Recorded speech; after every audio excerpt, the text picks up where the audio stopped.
Agora você se tornou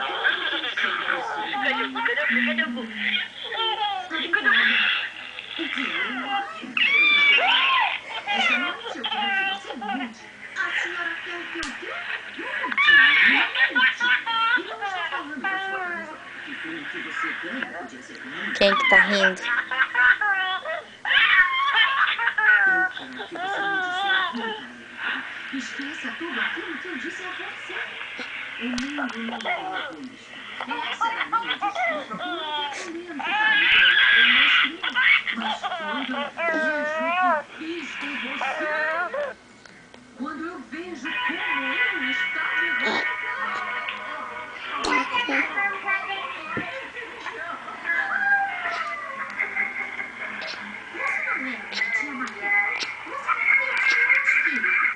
eu não sou um espírito. Eu estou flutuando no espaço. Como você quer que eu seja mais fantasmagórica do que isso?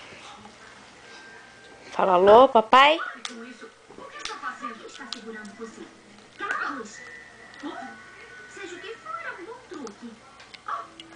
Essa é a última vez que eu venho do além visitar você, menina. Pode acreditar nisso. A tia Marie de verdade nunca diria que... Ó o dedo. Ela me criou perfeitamente para ser uma estrela. Eu criei você para ser Esqueceu o dedo? animada. Mas agora eu tenho uma chance de consertar. Esta noite eu mandarei 3 espíritos. Fala alô, Gu? Preste atenção ao que dizem. Se tiver sorte, vão ajudá-la a mudar sua vida. Antes que você acabe como um erro.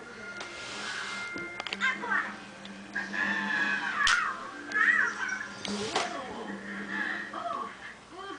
Pode dizer para o pessoal do Get o que mandou você aqui.